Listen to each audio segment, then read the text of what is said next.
2020, in Trivandrum Airport, 30 kilograms of 24-carat gold worth 14.82 crores was found camouflaged in diplomatic baggage addressed to the charged affairs at the UAE consulate Thiruvananthapuram. And the issue started from there. Now the people who have been arrested initially, one Swapna Suresh, one Sandeep Nair, one Sarit, but later on their contacts came, it went up to the Principal Secretary of the Chief Minister of Kerala. Now, 4 agencies are conducting investigations into various aspects of this issue. One is the gold smuggling, which initially was investigated by the customs.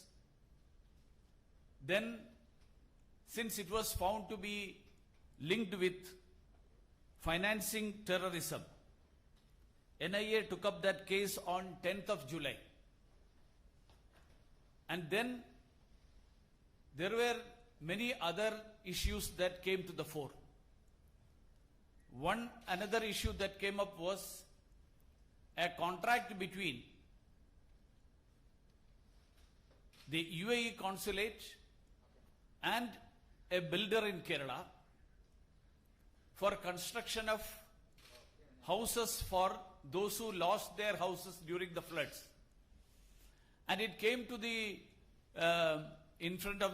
before the investigating agencies that Swapna Suresh, who was accused in the gold smuggling case, had received 1 crore commission. So naturally the Foreign Contribution Regulation Act came into the picture. CBI is inquiring into that. The Enforcement Directorate, ED, is inquiring into the money laundering aspects of the whole issue. Now, the gold smuggling, I would say that this is the first time that gold is being smuggled or gold is being captured by the customs in any of the airport of India or in anywhere in Kerala. But this issue that makes it distinct from other cases which has happened earlier is that this case is directly linked to the Chief Minister's office, and the Chief Minister has been changing his stand from the day the case was registered, people were caught, and till day before yesterday. Initially, the Chief Minister said that, I don't know who is this. I am not aware of that. Now he says that this lady who has been accused, number 1, has visited the Chief Minister's office, Chief Minister's residence, held consultations with the Consulate General many times.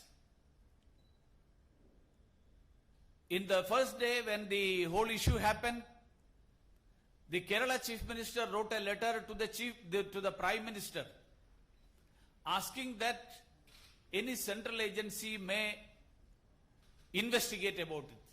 He didn't specify a particular agency.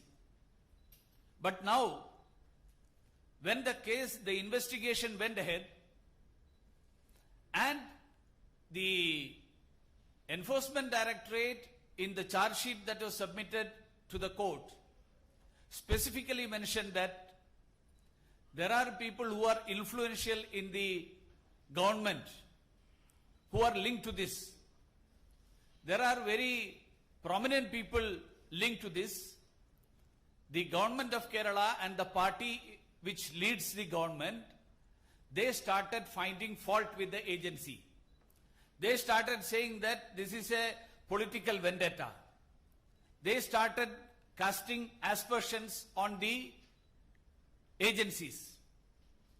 And during the course of the last 3 months, we have seen 2 instances wherein efforts were made to destroy the evidence.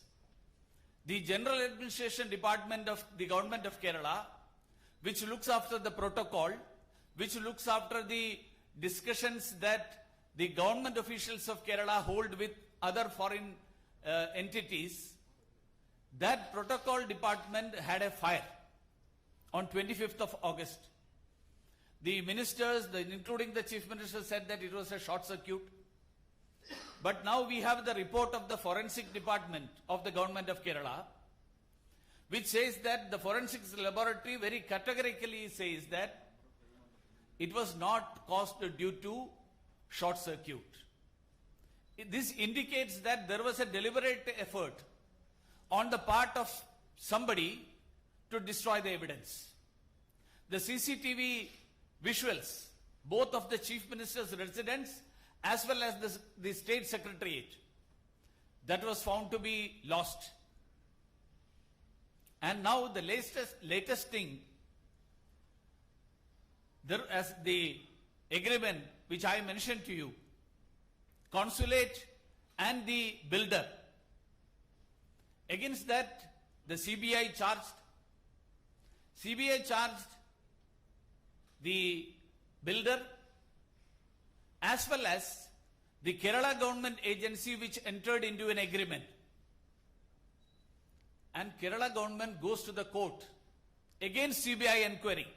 The same government which welcomed, which demanded the government of India to institute an inquiry, they are now going to the court saying that the agency doesn't have the authority to investigate. This shows that those who are involved in the gold smuggling is hand in gloves with those who are in power. This shows that the links of the people who are directly accused of the crime, their links are not limited to up to the principal secretary, but it goes beyond also. One more suspicion that has come up, one more question that is being raised is, normally in every government in the various states, the principal secretaries to the chief minister, they hold the charge of that office only. They don't hold an additional charge of a particular department in the government. That is the general principle. But here, the principal secretary holds the charge of the electronics and IT department of the government of Kerala, and it is a well-known fact that chief minister has some relatives who are in the field of IT and electronics against whom there have been allegations. So the chief minister's confidence in the principal secretary, his close links with the principal secretary is beyond doubt. And when a principal secretary has been accused of supporting or in a way aligning with those who have been accused of gold smuggling, and that principal secretary has been suspended, even though the chief minister for the first days, 10 days the chief minister refused to do so, after that he had to do. Now the moral authority of the chief minister is lost. So the BJP has been demanding, the people of Kerala has been demanding that the chief minister should resign, owning the moral responsibility of the whole incident that has happened. So this is the scenario, this is the situation regarding the gold smuggling, which I would like to explain to you. Thank you, Mr. Minister. Thank you, Muralidharanji. And very soon the minister would be taking questions in this regards as well. But before that, मुझे एक बहुत महत्वपूर्ण विषय को आपके सामने रखना है। बंधुगण, आप जानते हैं कि अक्टूबर के 28 से बिहार में चुनाव आरंभ हो रहा है। बिहार में जिस प्रकार लोजपा अर्थात एलजेपी भ्रम और झूठ की राजनीति कर रही है, यह दुर्भाग्यपूर्ण है। यह बहुत ही दुर्भाग्यपूर्ण है और इसीलिए आज कुछ विषयों को बहुत गंभीरता से पार्टी के इस मंच से हम रखना चाहते हैं। बंधुगण, स्पष्ट रूप से भारतीय जनता पार्टी ये बताना चाहती है कि बिहार के इस चुनाव में बीजेपी, जेडीयू, हिंदुस्तानी अवाम मोर्चा जिसे हम कहते हैं और वीआईपी, विकासशील इंसान पार्टी का ही गठबंधन है। यही मिलकर चुनाव लड़ रहे हैं और हम स्पष्टतः बता दे, यह ऐलान करके बता दे, ना तो हमारी कोई बी टीम है, ना हमारी कोई सी टीम है, ना हमारी कोई डी टीम है। हम एक ही टीम है जिसमें बीजेपी, जेडीयू, हम HUM हम और वीआईपी, विकासशील इंसान पार्टी एक साथ मिलकर लड़ रहे हैं।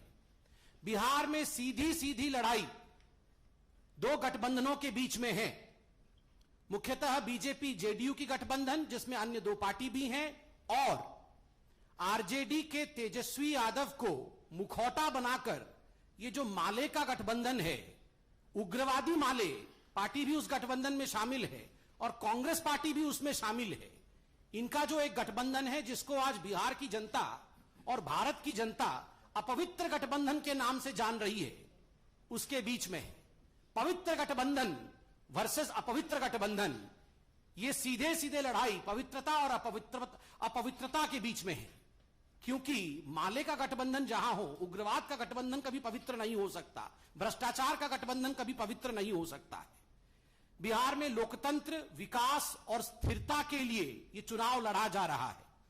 जहां हम एक तरफ अपनी स्थिरता, पार्टी की, बिहार की स्थिरता, बिहार में लोकतंत्र, उसके लिए चुनाव लड़ रहे हैं, वहीं एलजेपी, लोजपा अपने अस्तित्व के लिए चुनाव लड़ रही है। They are fighting for their own अस्तित्व, फॉर देयर ओन वेलबींग। अपना अस्तित्व बचाने के लिए जिस प्रकार एलजेपी या लोजपा झूठ का सहारा लेकर आज सुबह से नाना प्रकार के इंटरव्यू भिन्न भिन्न टेलीविजन चैनल में दे रहा है, यह दिया जा रहा है लोजपा पार्टी की तरफ से, यह अपने आप में बहुत ही दुर्भाग्यपूर्ण है। हम इसकी निंदा करते हैं।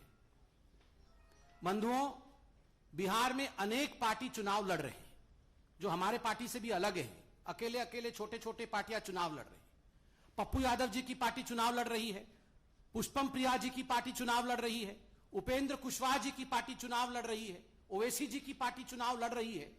ऐसे में एलजेपी को किसी भी और कंधे पर बंदूक रख के चलाने की कोशिश नहीं करनी चाहिए। जैसे ये तमाम पॉलिटिकल पार्टीज अकेले अकेले चुनाव लड़ रहे हैं, उन्हें भी स्पष्टतः अकेले इसी प्रकार, जिस प्रकार वो चुनाव लड़ रहे हैं, इसको सामने रखना चाहिए। एक बात यह भी आप जान लीजिए कि वोट कटवा पार्टी का कोई अस्तित्व नहीं होता है और वोट कटवा पार्टी के रूप में आज कहीं ना कहीं एलजेपी बिहार के लोगों के मन में और हिंदुस्तान के जनता के मन में भी कर चुकी है कि वो वोट काटना चाहती है और वोट कटवा पार्टी है। बंधुगण, आज भारतीय जनता पार्टी के इस बहुत महत्वपूर्ण स्थान से ये हम बता दें कि अक्टूबर 28 से जो चुनाव 3 फेज में बिहार में होने वाले हैं, उस बिहार के चुनाव में 3/4 बहुमत के साथ, 3/4 मेजॉरिटी के साथ भारतीय जनता पार्टी, जेडीयू, हम और वीआईपी, ये जो हमारी गठबंधन एनडीए की है, हमारी सरकार बनने वाली है। एक स्थिर, एक मजबूत और एक विकासशील सरकार हमारा ये जो गठबंधन एनडीए का है वो बिहार को देने वाला है। कोई भी स्थान कंफ्यूजन के लिए नहीं है और किसी के मन में रत्ती भर भी संशय नहीं हो, इसलिए पार्टी ने इन विषयों को स्पष्टतः आपके सामने रखा है। बहुत बहुत धन्यवाद। I would request you for questions only pertaining to gold scam to the respected minister. Thank you.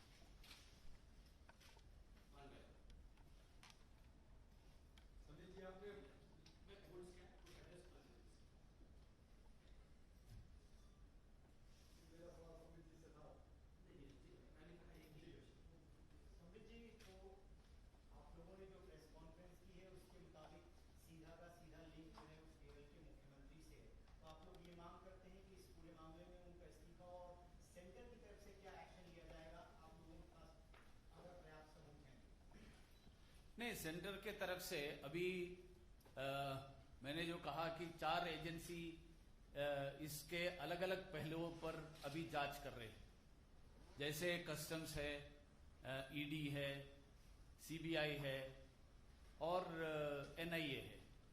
और इन हर एजेंसी उनके जो दायरे में जो विषय है उस पर जांच कर रहे हैं। जैसे कि कस्टम्स गोल्ड स्मगलिंग जो प्रत्यक्ष रूप से जो है उस विषय पर करने का अधिकार कस्टम्स का है, लेकिन इसमें आतंकवाद का जो विषय है उसको एनआईए कर रहे हैं। तो सीबीआई एफसीआरए का जो विषय है उसमें जिसका कोई राज्य सरकार की रिकमेंडेशन या हाईकोर्ट के डिसीजन की जरूरत नहीं है, डायरेक्टली एफसीआरए के विषय में सरकार यानी सीबीआई डायरेक्टली उस पर जांच कर सकते हैं, उस विषय पर कर रहे हैं। तो ये सारे जांच आगे बढ़ रहा है और उसमें चार्जशीट जैसे ईडी का चार्जशीट कोर्ट में दाखिल हो गया है और कस्टम्स का जो शोकॉस नोटिस का तैयारी में। Sir, you said that there are links to Dawood Ibrahim and everything is coming up. Now the question is why the Kerala government should not be dismissed, citing all these issues by getting a report from the governor. See, I don't think that has been the practice of the government led by Narendra Modi ji, because we are in a democratic mechanism. We are a democratic country. When there is a case, the case will be investigated, and when it is conclusively proven, then accordingly action will be taken. So the case will go on in the courts for a long time, and it will take a long time to conclusively prove and convict. So I mean, will you wait till then? No, I don't think that your assumption that the case will go on and on, I don't agree with that.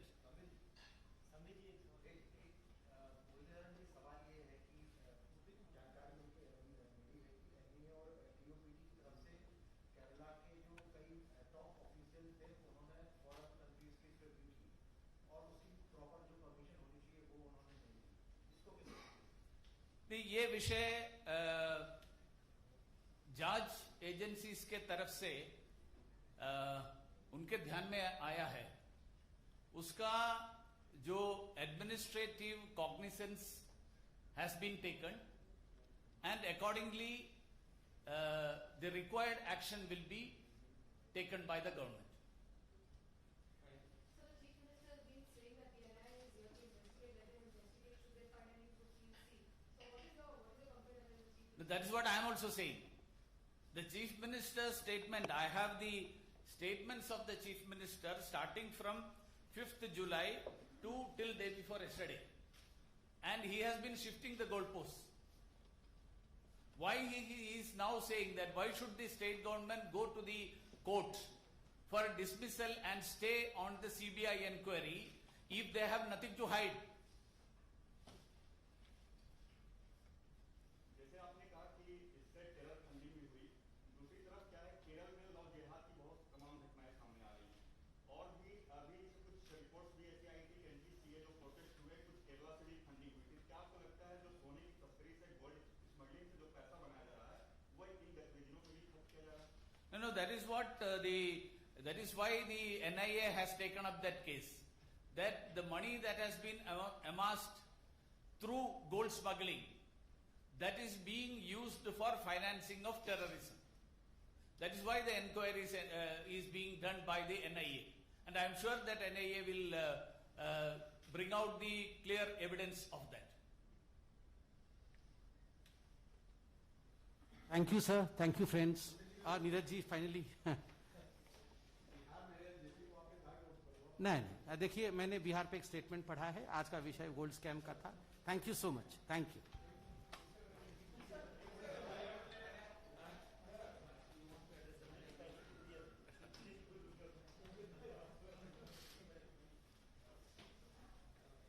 കേരളത്തിലെ സ്വർണ്ണക്കടത്ത് കേസിൽ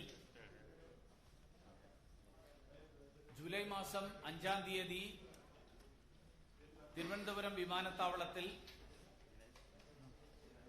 കള്ളക്കടത്ത് സ്വർണം customs പിടിച്ചെടുത്തതിന് ശേഷം കഴിഞ്ഞ 3 മാസക്കാലമായിട്ട് വിവിധ ഏജൻസികളുടെ അന്വേഷണം നടന്നുകൊണ്ടിരിക്കുകയാണ്. അന്വേഷണത്തെ സംബന്ധിച്ച് കേരള ഗവൺമെന്റ് ഈ കേസ് പുറത്തുവന്ന ആദ്യഘട്ടത്തിലെടുത്തിരുന്ന സമീപനം, ഞങ്ങള് കേന്ദ്ര ഏജൻസികൾ അന്വേഷിക്കണം എന്നുള്ള ആവശ്യം ഉന്നയിക്കുന്നവരാണ്. കേന്ദ്ര ഏജൻസികൾ അന്വേഷിക്കട്ടെ, ഞങ്ങൾക്ക് ആരെയും അക്കാര്യത്തിൽ ഭയപ്പെടേണ്ട ആവശ്യമില്ല. ഏത് ഏജൻസി വേണമെങ്കിലും അന്വേഷിക്കട്ടെ. NIA അന്വേഷിക്കുന്നതിനെ സംബന്ധിച്ച് വേവലാതിപ്പെടേണ്ട ആവശ്യം എന്താണ്? ഇങ്ങനെയുള്ള നിലപാടുകളും പ്രസ്താവനകളുമാണ് മുഖ്യമന്ത്രിയുടെ ഭാഗത്ത് നിന്ന് കഴിഞ്ഞ നിരവധി അവസരങ്ങളിൽ ഉണ്ടായിട്ടുള്ളത്. പക്ഷേ ഏറ്റവും ഒടുവിൽ CBI ലൈഫ് മിഷനുമായിട്ടുള്ള യൂണിടാക്കുമായിട്ടുള്ള കരാറിനെ സംബന്ധിച്ച് അന്വേഷിക്കാൻ CBI അന്വേഷണം ആരംഭിച്ചപ്പോ അതിനെതിരായിട്ട് കോടതിയിൽ പോയി അന്വേഷണം നിർത്തിവെപ്പിക്കാനും അന്വേഷണം റദ്ദാക്കാനും FIR ഉൾപ്പെടെ റദ്ദാക്കാൻ ലൈഫ് മിഷൻ ശ്രമിക്കുന്നു എന്ന് പറഞ്ഞാൽ FIR-ൽ ഞാനൊരു കാര്യം ആമുഖമായിട്ട് അതിന്റെ നിങ്ങളുടെ ചോദ്യം വരുന്നതിന് മുൻപ് തന്നെ ഞാൻ പറയാൻ ആഗ്രഹിക്കുകയാണ്. FIR-ൽ ലൈഫ് മിഷന്റെയോ കേരള സർക്കാരിന്റെയോ ഒരു ഉദ്യോഗസ്ഥന്റെയും പേര് FIR-ൽ സൂചിപ്പിച്ചിട്ടില്ല. യൂണിടാക്കിലെ ചില ഉദ്യോഗസ്ഥന്മാരും അതിന്റെ ഉടമകളും അതുമായിട്ട് ബന്ധപ്പെട്ടിട്ടുള്ള ആളുകളുടെയും പേരുകൾ മാത്രമാണ് സൂചിപ്പിച്ചത്. അങ്ങനെയുള്ള FIR റദ്ദാക്കണം എന്നാവശ്യപ്പെട്ടുകൊണ്ട് കേരള ഗവൺമെന്റ് പോകുന്നു എന്ന് പറഞ്ഞാൽ അതിനർത്ഥം യൂണിടാക്കിന്റെ അഴിമതി അടക്കം സംരക്ഷിക്കാനും മൂടിവെക്കാനുമുള്ള ഉദ്ദേശത്തോടു കൂടിയാണ് കേരള ഗവൺമെന്റ് ഈ കേസ് റദ്ദാക്കണമെന്ന് ആവശ്യപ്പെട്ടുകൊണ്ട് പോയത്. കേരള ഗവൺമെന്റിനുള്ള കേസ് അന്വേഷണത്തിനേക്കാൾ കൂടുതൽ കേരള ഗവൺമെന്റ് ഭയപ്പെടുന്നത് യൂണിടാക്ക് നടത്തിയിട്ടുള്ള അഴിമതിയും യൂണിടാക്കിന്റെ ഉടമസ്ഥൻ നൽകിയിട്ടുള്ള മൊഴിയും മുഖ്യമന്ത്രിയുടെ പ്രിൻസിപ്പൽ സെക്രട്ടറിയുടെ നിർദ്ദേശപ്രകാരമാണ് താൻ സ്വപ്ന സുരേഷും ബാക്കിയുള്ള ആളുകളുമായിട്ട് കമ്മീഷൻ കൈമാറിയത് എന്നുള്ള മൊഴി. ആ മൊഴി ഈ കേസിനെ സംബന്ധിച്ച്, ഈ അഴിമതിയെ സംബന്ധിച്ച്, സ്വർണ്ണക്കള്ളക്കടത്തിനെ സംബന്ധിച്ച് അഴിമതിക്കാരും സംസ്ഥാന സർക്കാരും തമ്മിലുള്ള ബന്ധം വ്യക്തമാക്കും എന്നുള്ളതുകൊണ്ട് അത് തടയാൻ വേണ്ടിയിട്ടുള്ള ശ്രമമാണ് നടത്തിയത്.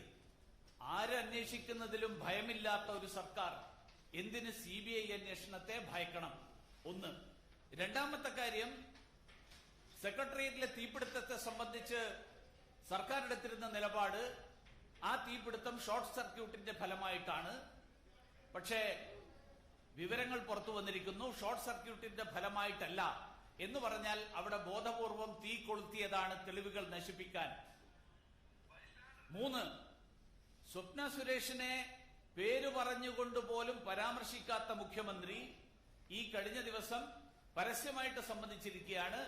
അങ്ങനെ ഒരാൾ എന്റെ ഓഫീസിൽ വന്നിരുന്നു, എന്റെ വീട്ടിൽ വന്നിരുന്നു, അത് കോൺസുൽ ജനറലിന്റെ കൂടിയാണ് വന്നത്, നിരവധി തവണ വന്നിട്ടുണ്ട്.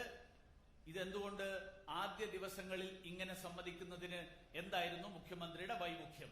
ഇതെല്ലാം കാണിക്കുന്നത് മുഖ്യമന്ത്രിക്ക്, മുഖ്യമന്ത്രിയുടെ ഓഫീസിന് ഈ സംഭവങ്ങളുമായിട്ട് ഉൾപ്പെട്ടിട്ടുള്ള ആളുകളുമായിട്ടുള്ള ബന്ധവും അവർക്ക് നൽകുന്ന സംരക്ഷണവുമാണ്. ഇത് വ്യക്തമായിട്ടുള്ള സാഹചര്യത്തിൽ ഇനി മുഖ്യമന്ത്രിക്ക് ഭരണത്തിൽ തുടരാനുള്ള അവകാശമില്ല എന്നുള്ള ഭാരതീയ ജനതാ പാർട്ടിയുടെ വാദം, ആ വാദം ശക്തി പകരുന്നതാണ് ഈ നിലപാട്.